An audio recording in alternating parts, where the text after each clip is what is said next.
Hi there.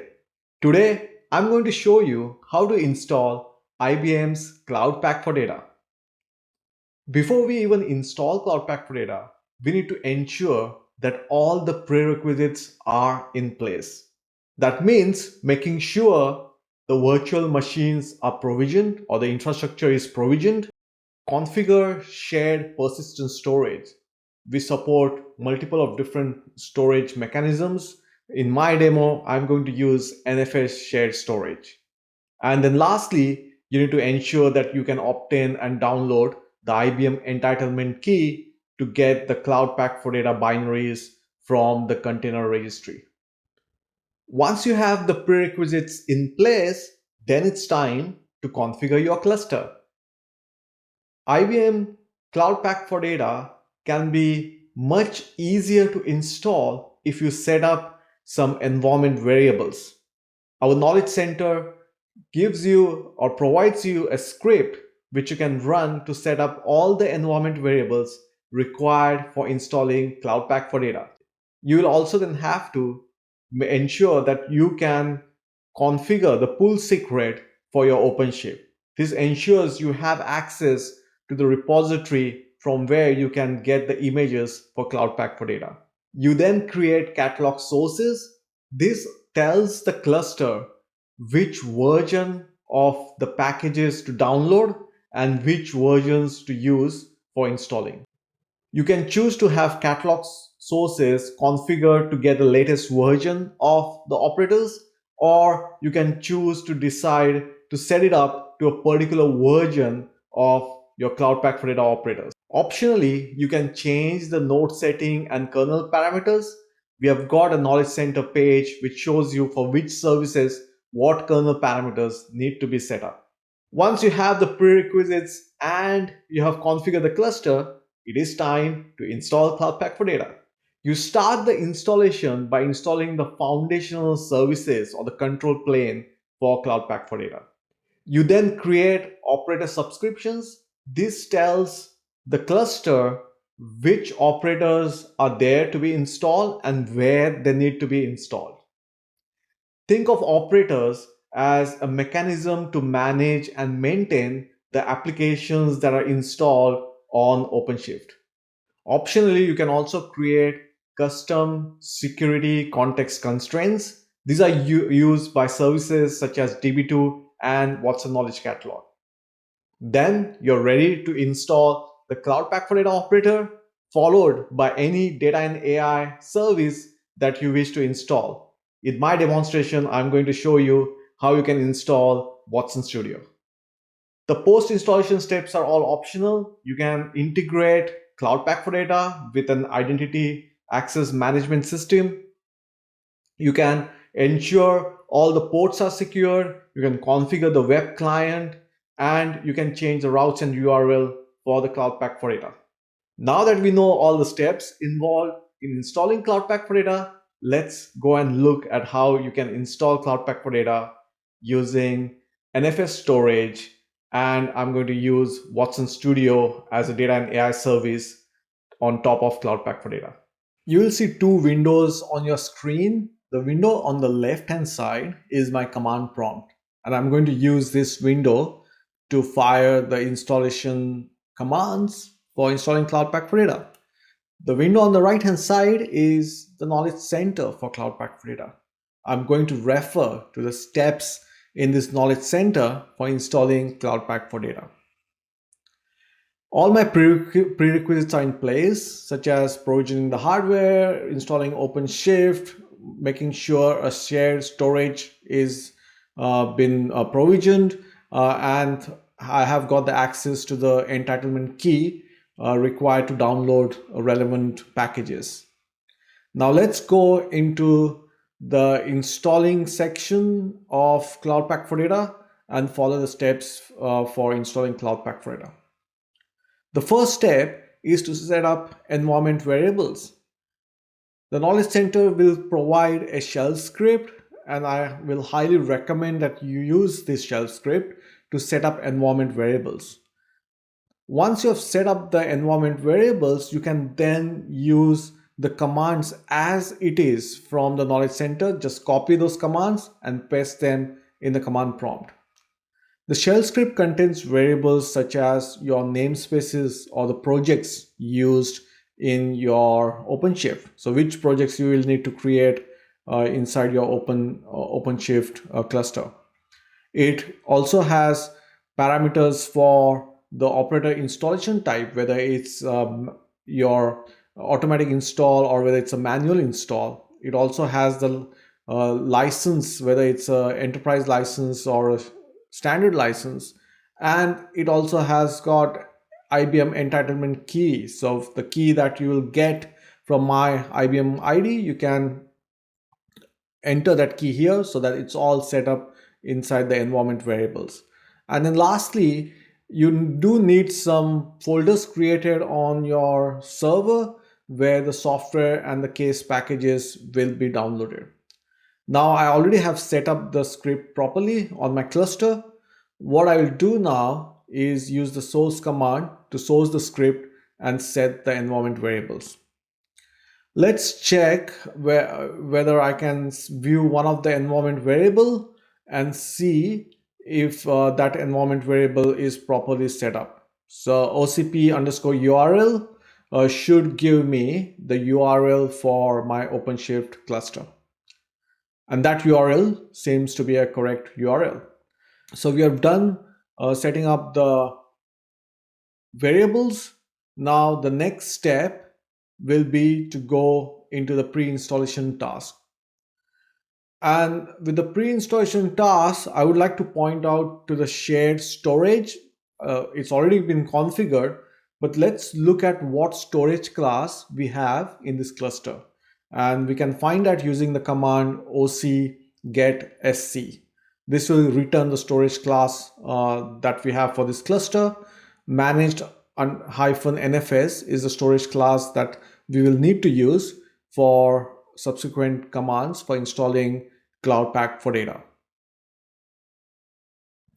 Now the next step is setting up the OpenShift projects.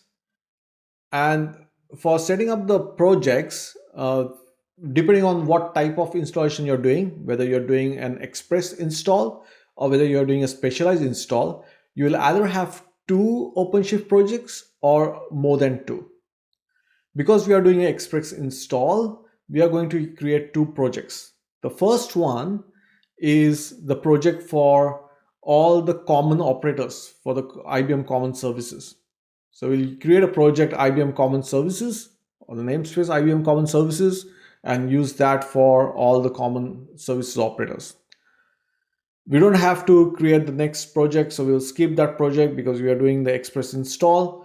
We'll create now the project for all the operators for Cloud Pak for Data, and we'll call that cpd-instance. So create that project has been now created. So those are the 2 projects you really require. And these 2 projects are based on my installation type, and I'm going to use the express install for this particular demonstration. The next is to create operator groups for my Cloud Pak for Data Foundation services. I'll be using the command in express install to create those groups. And just on that, the difference between express install and special install is express install is used only when you're installing one instance of Cloud Pak for Data. If you're installing multiple Cloud Paks, or if you're installing more than 2 instances of Cloud Paks, then you'll go and use the specialized installation steps for installing that Cloud Pak. So let's copy this command for creating operator groups and then paste it in my command prompt.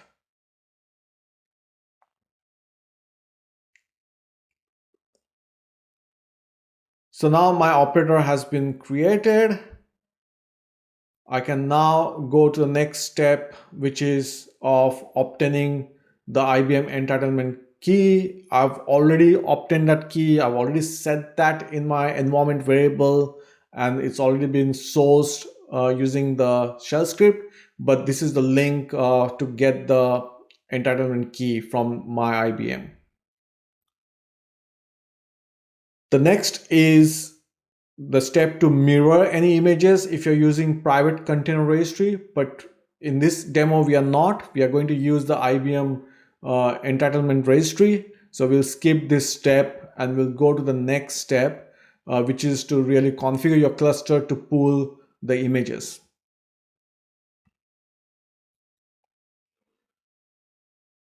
Now, in this step, what we are going to do is we are going to download the pool secret that already is there in the OpenShift cluster, and then configure that secret by adding the secret for the Cloud Pack for Data packages, and then configure the cluster to use that updated pool secret. So we'll use this global image pool secret command. The first step is to get the pool secret. And before we can do that, let's look at some of the variables, whether we have set it properly again, just to confirm. So we'll look at the server. If the server is correct, based on the script that we have, yep, that's the correct server. The user is always CP. So we'll check whether it returns a CP user. And the third one obviously is entitlement key, and I'm not going to echo that because that's my entitlement key, but you may go and echo your entitlement key when you do the install. The next step is creating some temporary folders. I'm going to create the temp folder and the work folder inside my home directory so that I can download the pool secret.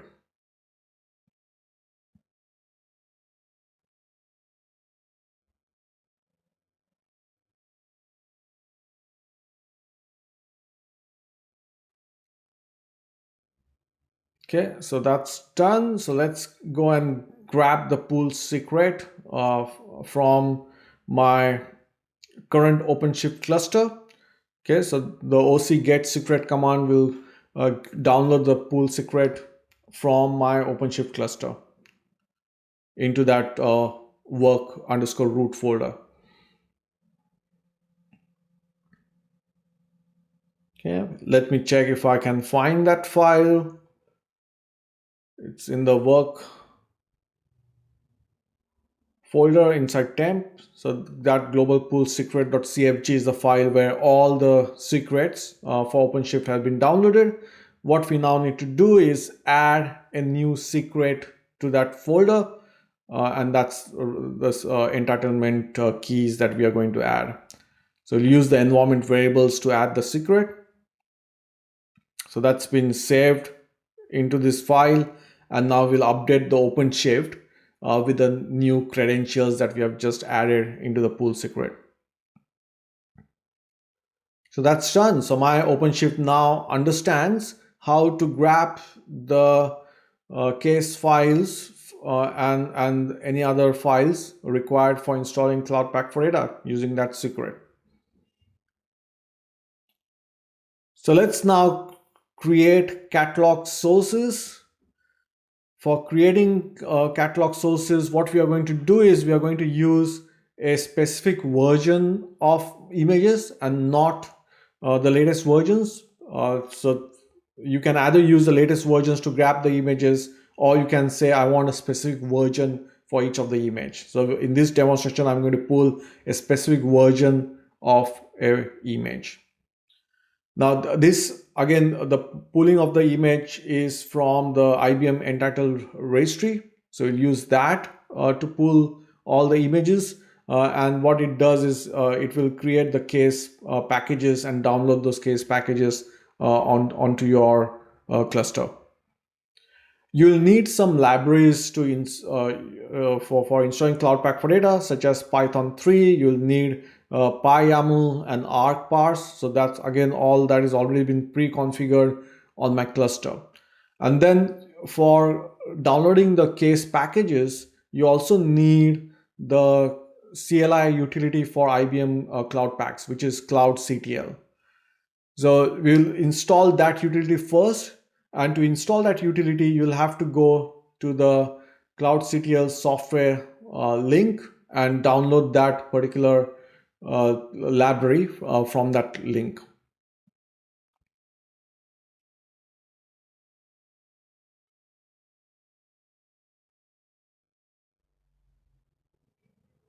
I am on Linux environment, so I'm going to download the Cloudctl package for Linux. So I can copy the link for this particular zip file for Linux, and then I will do a wget to get the particular package uh, onto my Linux cluster.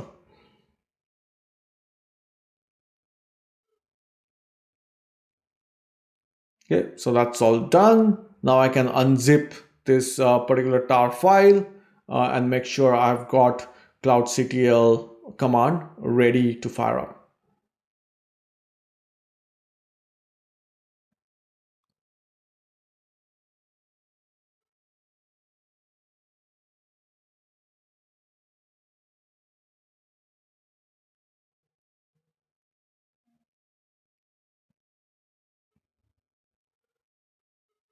I'll move this now into user local bin folder.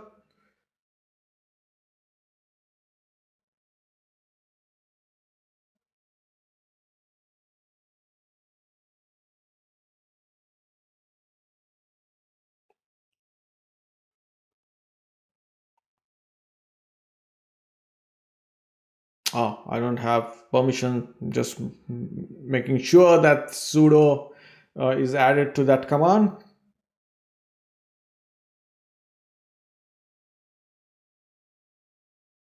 And there you go. Let's see whether I can see. Yep, that's the help command for cloudctl. So that's all been done properly. So now I can start downloading the case packages for different services.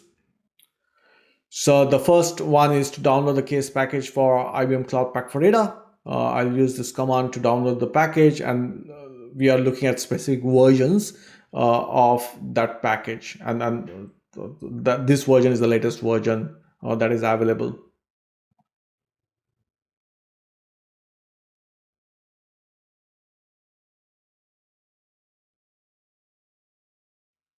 Yep. So it's downloading and extracting the case package into the local folders. Once it's done, I can check if the foundational package can be downloaded. So I'm going to download the foundational packages. And then if you want to install scheduling service, you can download that package, but I'm not going to install it for this demo. So I'm going to skip that scheduling service. We'll go to the downloading of case package for the data in AI service. In our instance, I'm going to install IBM Watson Studio. So let's download the case package for Watson Studio.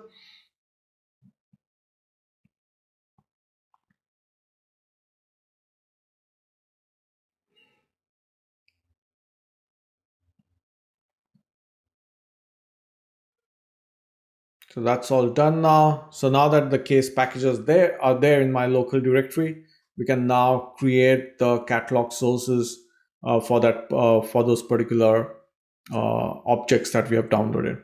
And really the catalog source just tells what version you're going to download. It ensures that the operators, when they get created, they have access to the correct libraries and packages for that particular instance of the operators.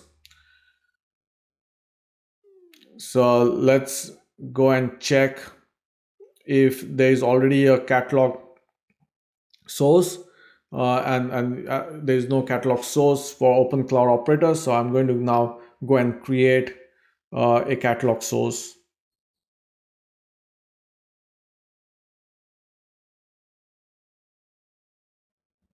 Okay, so that's the catalog source for foundation services. Check whether it's been created.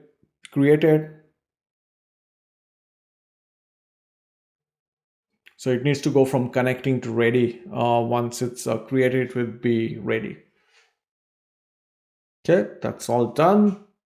So next step is to create a catalog source for scheduling service. We are not going to install that, so we'll skip this step. We'll go into creating a catalog source for IBM Cloud Pack for Data.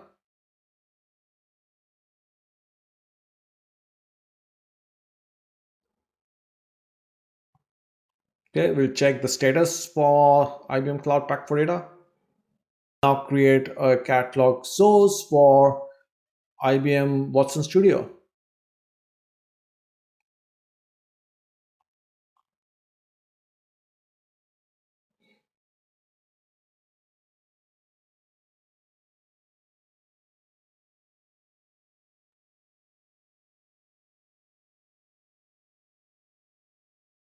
And again, we will check whether the catalog source is all ready to go or not.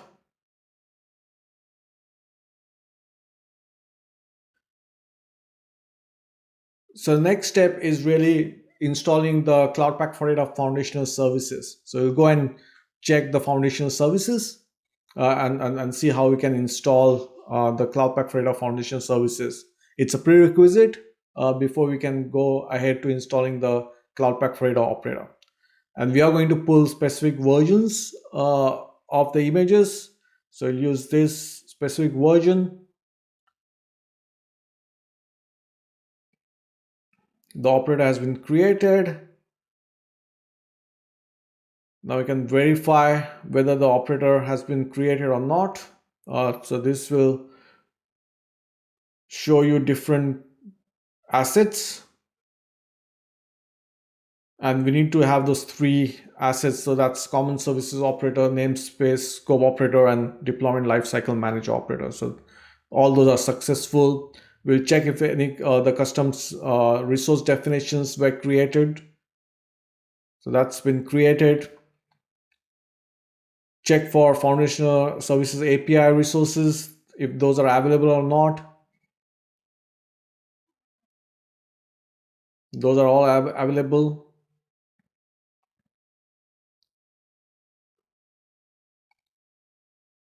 And then you can install the license service for Cloud Pak for Data. So we'll use this command to install the operand for license service.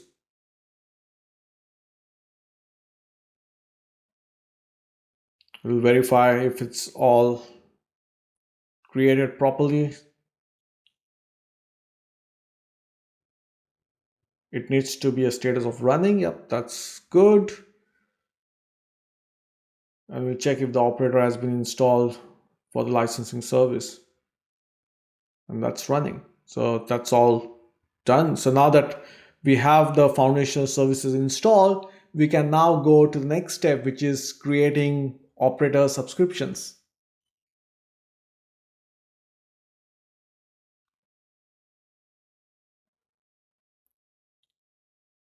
So we are going to skip the first step, which is scheduling service, because we are not installing scheduling service. By the way, scheduling service is for creating, managing the quotas on your and monitoring the quotas on your cluster. So we'll create the operator subscription. So we are checking if we have got the CPD operator installed and running. So that's all there. We'll check if custom service version is ready to go. So our next step is to create the operator subscription for Watson Studio. So we'll go and get the command for Watson Studio and install that. Yep, so it's created. We'll check whether it's successful or not. So it needs to return the subscription.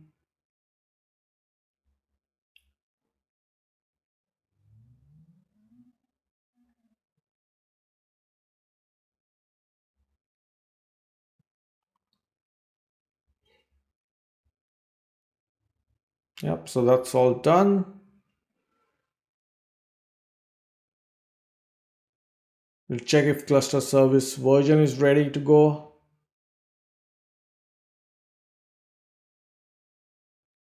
So it needs to come up saying it's installed. Yep. And we'll check if the operator is ready to go. Needs to come up with a number one. Yep, so that's all good. So that's really creating operator subscriptions. The next step is to set up any SCCs, that is security context constraints. We are not installing Watson Knowledge Catalog or DB2, so we can skip that step. Changing required node settings, again, that's not required for Watson Studio, so we are going to skip that step too. We are not setting up the scheduling service, so that next step is also we are going to skip up. So we'll now go into installing Cloud Pak for Data operator.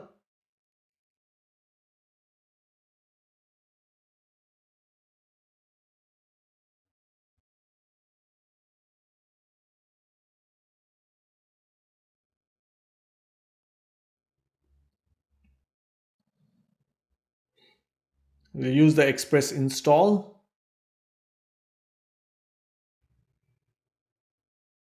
We'll create a custom resource to install Cloud Pak for Data now.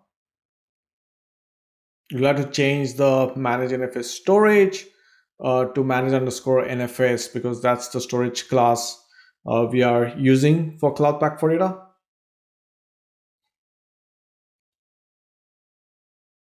So I'll change here to manage hyphen NFS.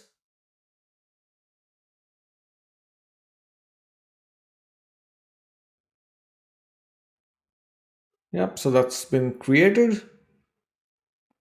And we'll now verify the installation. Now that just sets the project, but we are already in that project. So yeah, so that's not going to change anything. Let's run this status command.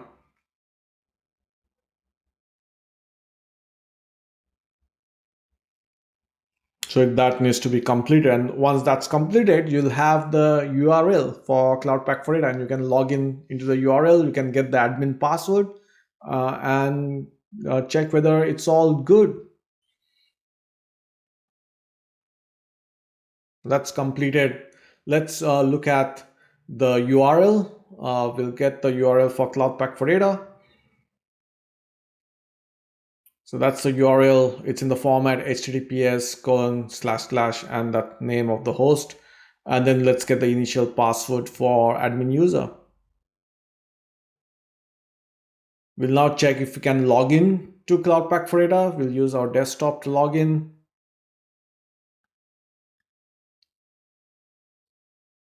So that's the URL that we had for Cloud Pak for Data. And then we'll check whether we can use the admin user and password to log in.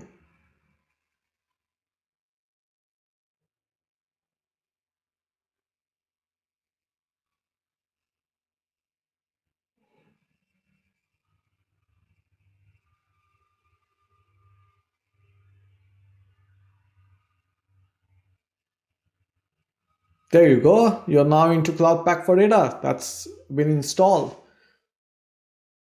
So now that's installed, we can now go into installing of Watson Studio. So let's go into the services section, and inside that in AI services in Watson Studio, we'll go and install Watson Studio.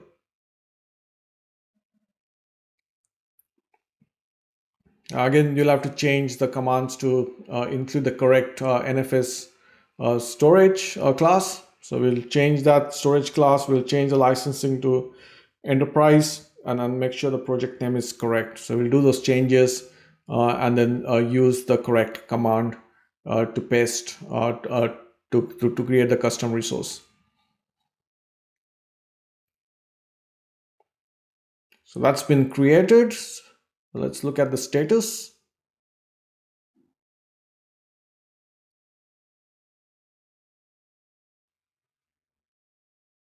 Yep, so that's all completed. So let's see whether we can see Watson Studio in our Cloud Pak for Data. Under the services section, it should show the status as enabled.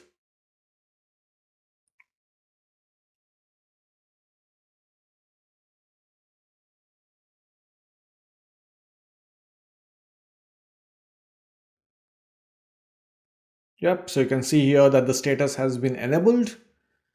And you can also go into projects, and you can see that you are now able to create a analytics project. So this completes your installation, configuring the cluster, then installing Cloud Pak for Data, and installing Watson service. We are not going to do optional post installation service configurations, but if you want, you can follow the Knowledge Center link to do those post installation tasks. I hope you have found this video useful, and now you can install Cloud Pak for Data. If you have any questions, please do post those questions in my YouTube channel. Until next time, please be safe and take care.